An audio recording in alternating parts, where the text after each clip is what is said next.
Halo, selamat datang di Serangga Satu Channel bareng Pak Ardiasa. Dan kali ini di masa tenang ini, kami Serangga Satu Channel akan memberikan informasi kepada kalian yang sangat penting tentunya.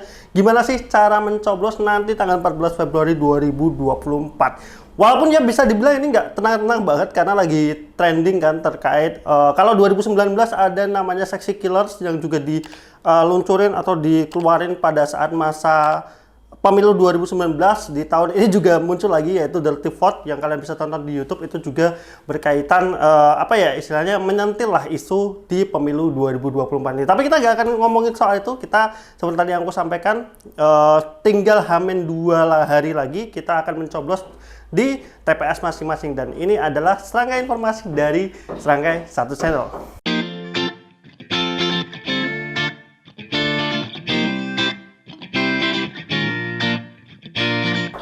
Nah, tentunya buat kalian para warga negara Indonesia harus banget nyoblos nanti tanggal 14 Februari tahun 2024, tepatnya hari Rabu. Dalam pemilu kali ini sangat spesial karena akan ada pemilihan untuk presiden wakil presiden, ada pemilihan untuk DPD, DPR RI, kemudian ada DPRD provinsi dan DPRD kabupaten atau kota. Jadi ada 5 pemilihan ataupun nanti ada 5 surat suara yang kalian harus coblos tentunya sesuai dengan dapil ataupun TPS dan DPT yang kalian miliki gitu. Nah, sebelum ke situ kita mau ngasih informasi terlebih dahulu berkaitan dengan apa sih syarat-syarat mencoblos. Yang pertama adalah kalian harus terdaftar di DPT. Buat kalian yang mau ngecek, tapi harusnya kalau udah Hamin 2 ini kalau kalian yang sudah terdaftar sebagai DPT, kalian pasti sudah mendapatkan yang namanya surat C pemberitahuan ataupun surat undangan. Jadi DPT itu apa? DPT itu adalah daftar pemilih tetap. Artinya kalian itu sudah terdaftar di tempat sesuai dengan KTP kalian sebagai pemilih tetap. Jadi kalau kalian sudah terdaftar, biasanya kalian nanti akan dapat undangan resmi dari KPPS ataupun dari PPS ya, PPS setempat gitu, untuk nanti digunakan pada saat memilih. Kalau kalian nggak dapat undangan gimana? Ada 2 kategori lagi sebagai tipe pemilih. Tadi ada DPT ya, DPT berarti terdaftar langsung di TPS setempat. Ada namanya DPTB atau daftar pemilih untuk yang pindah. Jadi misalkan kalian itu KTP-nya di Warongasem atau Masin Warongasem, tapi kalian sekarang tinggal misalkan di Bogor, kalian mau nyoblosnya di Bogor karena nggak bisa balik ke Warongasem atau Masin, bisa kalian mengurus yang namanya ada surat pindah ataupun ngurus di balai desa atau di PPS masing-masing setempat untuk kemudian kalian pindah memilih di lokasi kalian, misalkan di Bogor gitu. Nah, tapi itu emang sekarang juga sudah ditutup karena kalau nggak salah terakhir itu 7 Februari untuk bikin syarat ataupun bikin perpindahan, pindah TPS untuk pindah dari pemilihannya itu. Nah, kalau DPT itu waktu pilihnya adalah jam 7 sampai dengan jam 1, walaupun aku saranin datangnya sebelum jam 12 ya, karena nanti jam 11 sampai jam 1 itu ada waktu khusus untuk salah satunya ada DPTB dan juga DPK ya, daftar pemilih khusus. Nah, kalau DPTB itu sebenarnya dia terdaftar di tempat sesuai KTP-nya, tapi dia mau milihnya pindah TPS. Nah, itu namanya DPTB. Itu memang secara aturannya dianjurkan di jam 11 sampai dengan jam 1. Tapi kalau DPTB sebenarnya kalau datang sebelum jam 11 itu masih bisa dilayani. Nah, yang terakhir itu ada namanya DPK, daftar pemilih khusus. Ini yang tidak terdaftar dalam DPT ataupun ya intinya tidak terdaftar ya. Jadi walaupun kalian sudah punya KTP, kalian warga negara Indonesia, ternyata kalian belum terdaftar di DPT setempat, kalian nggak dapat undangan, kalian bisa cek dulu di cek DPT online. Itu ada kalau nggak salah ini ada linknya, cek dptonline.kpu.go.id. Itu untuk mengecek apakah nama kalian terdaftar atau enggak. Kalau misalkan kalian nggak terdaftar, ya kalian berarti masuk dalam DPK. Tapi kalau kalian misalnya terdaftar, tapi nggak dapat cek pemberitahuan, kalian bisa lapor ke PPS terdekat atau PPS tempat gitu. Atau kalau misalkan nggak mau lapor, gimana? Tetap bisa pilih nggak? Bisa. Kalian kalau misalkan masuk dalam DPK, nggak dapat undangan, sudah sesuai dengan alamat domisili sesuai KTP, sudah punya KTP, kalian tetap bisa nyoblos. Tapi syaratnya kalian datangnya jam 12 sampai dengan jam 1. Itu nanti masuk sebagai syarat sebagai DPK, daftar pemilih khusus, yang mana hanya boleh mencoblos di lokasi sesuai dengan KTP. Jadi kalau misalnya KTP-nya Masin Warongasem, ya kalian hanya boleh mencoblos di TPS di Desa Masin gitu, harus sesuai dengan KTP-nya itu syarat untuk DPK karena kalian tidak terdaftar di DPT manapun. Jadi kalian hanya bisa mencoblos di TPS setempat. Syaratnya apa? Syaratnya semua mau itu DPT, DPTB ataupun DPK itu harus membawa KTP elektronik. Itu sebaiknya asli aja dibawa, tapi boleh kalau misalkan ada fotokopian ataupun foto KTP-nya ya, karena nanti dari KPPS akan mencocokkan nama dan juga foto diri kalian tentunya dan juga muka kalian, dan juga akan memastikan jari kalian itu belum memilih, artinya masih belum ada tanda tintanya gitu. Nah, syarat yang kedua adalah untuk DPT dan DPTB kalian harus membawa C pemberitahuan. Kalau DPTB berarti membawa surat pindahnya juga ya, surat pindah memilihnya untuk bisa dicek di KPPS ataupun TPS-nya. Jadi itu syarat untuk memilihnya. Yang pertama adalah membawa C pemberitahuan bagi yang punya atau yang terdaftar sebagai DPT atau DPTB. Yang kedua adalah membawa KTP. Kalau untuk DPK cukup membawa KTP, tapi nanti kalian cuma bisa dilayani di jam 12 sampai dengan jam 1. Jadi perhatikan waktu untuk memilihnya. Itu ya. Nah, berikutnya apa aja sih yang harus kalian siapkan untuk ke TPS? Tentunya harus berpakaian sopan ya, sopan dan rapi, nggak ada ketentuan khusus, yang penting sopan. Yang kedua adalah pastikan kalian belum memilih, karena nanti akan dicek dari kalian bersih. Jadi nanti kalau yang sudah masuk ke TPS tentunya harus mencelupkan jari ke tinta, yang itu tidak bisa dihilangkan secara langsung ya. Jadi makanya kalau misalkan kalian ke TPS, nanti petugas KPPS-nya akan meminta kalian mencelupkan jari ke tintanya, itu nggak yang cuma nempel doang, tapi kalau bisa banyak gitu, karena itu untuk menghindari adanya kecurangan dalam pemilihan kali ini, biar nggak milih 2 kali gitu. Nah, lanjut kita akan ngebahas soal surat suara. Jadi seperti yang aku sampaikan, pada dasarnya akan ada 5 surat suara yang bisa kalian dapatkan sesuai dengan pemilihan di 2024. Sebentar ini kok 1, 2, ini ada 5 surat suara, yaitu ada surat suara untuk presiden, wakil presiden, nanti tanda warnanya adalah abu-abu. Kemudian ada surat suara DPR RI, tanda warnanya kuning. Ada surat DPD RI, tanda warnanya merah. Kemudian ada DPRD provinsi, tanda warnanya biru, dan juga ada DPRD kabupaten atau kota, tanda warnanya hijau. Nah, apakah semua orang dapat sama 5-5-nya? Jawabannya adalah tidak. Kalau yang DPT itu kan berarti dia memilihnya sesuai dengan tempat, sesuai dengan KTP, itu pasti dapat 5-5-nya. Ya, ada presiden, DPR, DPD, DPRD provinsi, dan DPRD kabupaten. Tapi kalau yang pindah pilih atau DPTB yang misalkan aslinya Masyarakat Warongasem milih di Pekalongan atau bagaimana, itu nanti ada kemungkinan dapatnya kurang dari 5. Kenapa? Karena nanti disesuaikan dengan dapilnya. Misalkan contoh ya, kalau dapil kalau di Batang atau Warongasem itu kan DPRD kabupatennya itu kalau nggak salah ada dapil 13 kalau nggak salah, Warongasem, Blado, Wonotunggal. Tapi nanti coba, aku agak lupa, nanti coba dicek lagi sebentar. Nah, misalkan aja di Kabupaten Batang ya, Kabupaten Batang itu kalau DPR RI masuknya adalah dapil 10. Dapil 10 itu meliputi Batang, Kabupaten Pekalongan, Kota Pekalongan, dan Pemalang. Kalau DPRD provinsi itu masuk di dapil 13, itu adalah Batang, Kabupaten Pekalongan, Kota Pekalongan, dan juga Pemalang. Nah, kalau kabupatennya itu dapil 5. Tadi salah ya, dapil 5 itu adalah Wonotunggal, Bandar, sama Warongasem. Jadi kalau misalkan kalian orang mana ya, di luar Wonotunggal, Bandar, Warongasem, kalian milih di Desa Masin, itu berarti nanti kalian nggak akan dapat surat suara untuk DPRD kabupaten atau yang label warna hijau, karena ya tadi beda dapil ya. Jadi kalau yang DPTB itu bisa kemungkinan dapatnya nggak lebih, dapatnya kurang dari 5, bisa jadi 4, bisa jadi 3, bisa jadi cuman 2, ataupun bisa jadi 1. Satu itu contohnya apa? 1 itu cuman dapat presiden kalau misalkan kalian dari Sulawesi ya, orang Sulawesi nyoblosnya di Warongasem Batang misalkan. Nah, itu kan 1 udah beda kabupaten, beda provinsi juga, berarti kan nggak otomatis nggak dapat DPRD, nggak dapat DPD, dan juga nggak provinsi, dan juga nggak dapat DPR RI juga, karena kan dapilnya beda ya, dan juga provinsinya juga udah beda. Jadi kalian cuma dapat presidennya aja gitu. Jadi dipahami gitu, nggak semua orang bisa dapat 5 surat suara, harus sesuai dengan dapil kalian dan juga tempat kalian memilih. Karena kan nanti kayak misalkan di Warongasem Batang ya, otomatis surat suara yang ada di sana itu hanya sesuai dengan dapilnya gitu. Jadi kita nggak ada surat suara dari dapil lain gitu. Jadi itu yang perlu dipahami. Nah, terus gimana sih cara mencoblosnya gitu? Dengan nanti kan kalian akan dapat 5 suara satu ya, ngetannya ada 5 sebentar ya.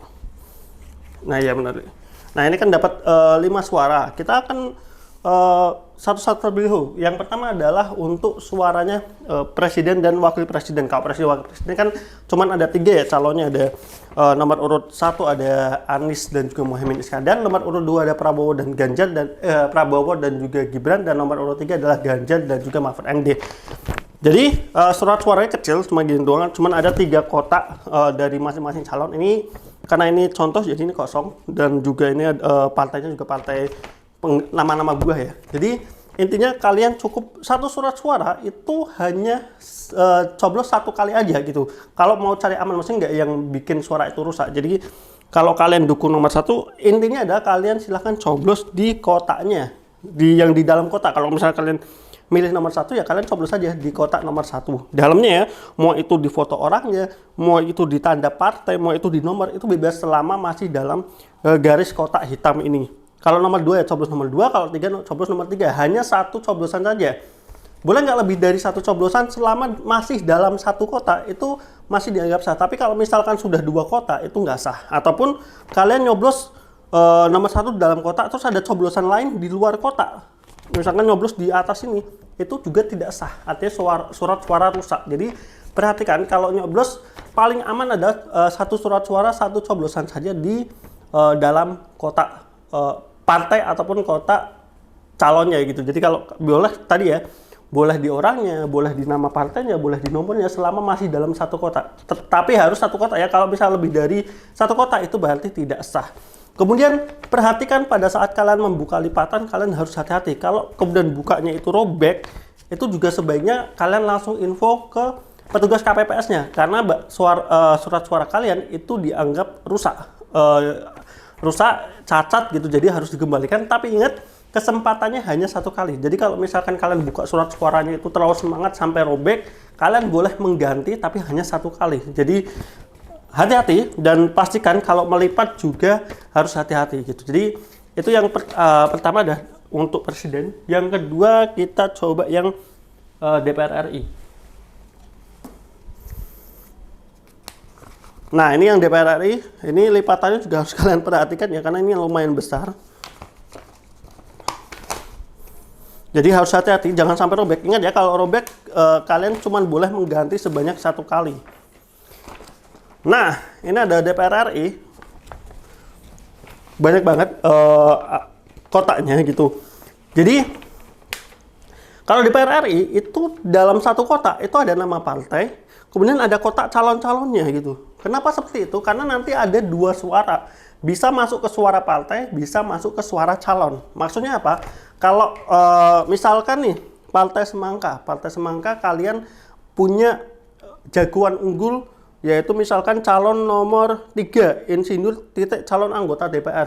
Ini contoh aja ya, misalkan contoh aja nih ya, contoh Pak Abdul gitu. Pak Abdul tuh Partai Semangka nomor 3. Kalau kalian memang sudah punya kalian sudah yakin dengan Pak Abdul, mau dukungnya Pak Abdul, kalian coblosnya harus di kotak nomor 3-nya. Jadi di kotak nama calonnya gitu, bukan di partainya ataupun di calon yang lain. Kalau kalian sudah tahu mau dukung siapa ya, jadi kalian coblosnya di kotak calonnya. Tapi kalau misalkan nih kalian nyoblosnya nggak di kotak calonnya, nyoblosnya di partainya, suaranya sah atau enggak? Suaranya tetap sah. Jadi kalau misalkan nyoblosnya di partai, masuknya ke suara partai. Kalau nyoblosnya di nama calon, masuknya ke suara calon. Jadi kalau misalkan Pak Abdul ini daftar dari Partai Semangka gitu, kalau misalkan orang banyak yang nyoblos di nama dia, berarti kan nama dia nanti yang kepilih, yang lebih gede ya. Tapi kalau banyak orang yang nyoblosnya di nama partai, berarti nanti partainya yang menang. Maksudnya apa? Nanti partainya itu kan dapat jatah ya, jatah berapa kursi. Nah nanti partainya itu yang kalau misalkan menang gitu, dia bisa menentukan, nanti penentuannya juga dari partai itu siapa yang akan maju gitu. Jadi kalau kalian sudah yakin siapa yang mau kalian pilih, silahkan kalian coblos ke nama dari atau kotak di nama setiap di partai yang kalian mau dukung. Jadi seperti yang tadi aku sampaikan, sebaiknya satu surat suara ini satu coblosan saja gitu. Ini guyonan politik aja ya, guyonan politik. Misalkan nih tiba-tiba kalian dapat istilahnya dapat amplop dari dua orang ngasih amplop kalian dan kalian pengen dukung dua-duanya. Ini sebenarnya kan kita juga tidak membenarkan namanya money politik, tapi namanya guyonan politik, dan ini memang sering banget terjadi di masyarakat. Misalkan di Partai Apel kalian disuruh dukung nomor 3 sama nomor 6, kalian coblos dua-duanya, sah nggak? Sah. Selama masih dalam satu kota itu sah, tetapi nanti suaranya nggak bisa masuk ke suara calon, masuknya ke suara partai, karena kalian dukung lebih dari satu calon dalam satu partai. Jadi suaranya sah selama dia masih dalam satu partai. Kalau kalian nyoblosnya itu dari Partai A plus dicoblos 1, Partai Mangga coblos 1, itu sah nggak? Itu tidak sah, karena nyoblos lebih dari satu partai. Jadi suara sah untuk DPR, DPRD itu selama kalian mencoblosnya hanya dalam satu kotak partai, itu sah. Nanti tinggal tergantung suaranya itu masuk ke suara partai atau suaranya masuk ke suara calonnya. Jadi itu yang harus kalian perhatikan, karena nanti di C hasil ataupun rekapitulasinya itu nanti ada suara partai berapa, ada suara calon berapa. Jadi kalau kalian sudah yakin calonnya siapa, kalian coblosnya di kotak nama calonnya, bukan di yang lain atau bukan di partainya ya, langsung di kotak nama calonnya. Tapi kalau kalian nggak yakin, kalian bisa coblos partainya. Misalkan aku nggak kenal semua sama caleg-calegnya. Nah, solusinya ya kalian yakin sama partai apa gitu. Misalkan kalian yakin sama partai Semangka, ya kalian coblos saja di kotak ataupun di gambar partai Semangkanya ini, di kotak yang partainya ini, biar nanti suaranya masuk ke suara partai, nanti partainya menang dapat kursi berapa, mereka yang menentukan siapa calon yang akan dimajukan. Jadi nggak ada alasan kalian karena nggak kenal calegnya terus kalian golput ya, nggak ada alasan seperti itu. Jadi kalian masih bisa nyoblos partainya, biar partai nanti yang menentukan. Yang penting kalian yakin sama partai itu adalah partai yang bagus untuk kalian pilih gitu. Dan sekali lagi aku tidak membenarkan yang namanya money politik terkait kalian dapat amplop itu ya itu kembali ke masing-masing lah ya terkait hal itu, yang mana itu juga sebenarnya tetap tidak dibenarkan secara undang-undang pemilu juga, yang namanya itu adalah money politik. Tapi kalau memang kenyataannya itu sering banget terjadi ya silahkan disesuaikan. Kalau kalian mendapatkan amplop dari orang yang kalian, misalkan kalian tahu itu orangnya sebenarnya nggak bagus gitu, tapi kok ngasih amplop, ya jangan dipilih gitu, karena amplop itu kan hanya istilahnya tahunan saja ketika dia mau dipilih, tapi nanti yang pas dipilih jadi jelek kan itu jadi tanggung jawab kita juga yang telah memilih dia gitu. Berikutnya ada DPD RI. DPD RI ini mirip dengan yang presiden. Ini nggak terlalu banyak, kalau nggak salah cuma ada sekitar 8 atau 10 calon ya. Nah, DPD RI ini sesuai dengan provinsi ya. Kalau misalkan kalian masih di provinsi yang sama, kalian akan dapat ini. Tapi kalau udah beda provinsi, berarti kalian nanti nggak dapat untuk DPD RI ini. Nah, ini ada DPD RI, simulasi DPD dapil pemilihan nomor 11. Silahkan kalau kalian sudah tahu, silahkan kalian langsung coblos ke kotak calon yang kalian unggulkan. Karena kalau DPD ini kan dia calon independen ya. Jadi kurang lebih seperti itu. Sekali lagi hati-hati dalam membuka lipatan dari surat suaranya. Selanjutnya ini ada DPRD provinsi dan juga DPRD kabupaten. Kita ambil yang provinsi dulu. DPRD provinsi, walaupun kalian satu provinsi, misalkan kalian provinsi Jawa Tengah, tapi kalau misalkan dapilnya beda, itu kalian bisa saja nggak dapat ya. Seperti tadi aku bilang, DPRD provinsinya kalau di Kabupaten Batang, terus Pekalongan, itu kan tadi kalau nggak salah masuk ke dapil 13. Dapil 13 itu ada Batang, Pekalongan, Kota Pekalongan, dan Pemalang. Misalkan kalian dari Kendal. Kendal kan masih satu provinsi ya, yaitu di Jawa Tengah. Tapi kalau misalkan dapilnya berbeda, tetap nanti kalian nggak akan dapat namanya DPRD provinsi. Harus yang sesuai dengan dapilnya. Kalian bisa cek di internet dapil pemilihan di tiap-tiap lokasi, di salah satunya di Pulau Jawa ya. Nah, ini kalau misalnya tiba-tiba buka robek gini, ini berarti rusak. Kalian harus lihat dan juga minta ganti ke KPPS yang jaga ya. Ini sama prinsipnya kayak DPR RI. Silahkan kalian pilih, bisa pilih ke calonnya, bisa pilih ke partainya. Yang pasti suara ini akan dianggap sah kalau kalian nyoblosnya dalam satu kotak di satu partai. Ya, kalau misalkan nyoblos lebih dari satu partai itu nggak sah. Selama kalian nyoblos masih dalam satu partai, kalian mau nyoblos 2 kali, 3 coblosan, tapi masih dalam satu partai, itu masih dianggap sah. Tinggal apakah suara itu nanti masuknya ke suara partai atau ke suara calonnya. Jadi kalau kalian sudah yakin sama calonnya, ya saran aku coblosnya langsung ke nama calonnya. Kalau kalian nggak yakin sama calonnya, kalian bisa coblos ke partainya. Kalau kalian punya 2 jagoan dalam satu partai, misalkan Partai Semangka, kalian punya 2 jagoan, kalian coblos dua-duanya, boleh nggak? Boleh. Tapi nanti masuk suara partai ya, nggak masuk ke suara calonnya. Kalau kalian punya 2 jagoan tapi beda partai, terus kalian coblos semua, itu nggak sah. Karena sudah artinya 2 partai, beda partai itu tuh udah nggak sah. Nah, ini adalah DPRD Kabupaten. DPRD Kabupaten sesuai dengan dapilnya. Kalau di Kabupaten Batang, Pekalongan, Pemalang, itu masuk ke DPRD Kabupaten itu dapil 5. Kalau kalian Wonotunggal, Bandar, Warongasem, itu kalian akan dapat. Kalau sesuai dapilnya intinya lah ya, kalian harus cek dapilnya. Ini karena kan kebetulan jaga TPS di Desa Masin, maksudnya Warongasem. Berarti kalau yang masih di Warongasem, Bandar, Wonotunggal, kalian akan dapat DPRD Kabupaten. Tapi kalau di luar Warongasem, Bandar, Wonotunggal, kalian nggak akan dapat DPRD Kabupaten atau kota. Ini ada banyak partai, prinsipnya sama seperti tadi, cara milihnya gitu. Nah, cuman kalau untuk yang kemarin sih dapat arahan untuk di DPRD Kabupaten dan juga provinsi kalau nggak salah. Nanti aku ada arahan, ada satu partai yang kemudian kalian pilih tetap suaranya nggak masuk, yaitu Partai Garuda kalau nggak salah. Nanti aku tulis di caption ya, kalau misalnya ada koreksi dari omongan aku ini, dia walaupun dipilih, walaupun surat suara sah itu dianggap tidak sah karena partai ini sudah dicoret karena tidak memberikan laporan pendanaan pemilu. Jadi kan syarat untuk nyalek itu kan juga harus memberikan laporan pendanaan pemilu. Dan ini partai ini tidak memberikan laporan pendanaan itu pada batas yang ditentukan sehingga dia tidak berhak untuk mengikuti pemilihan. Jadi di surat suara tetap ada.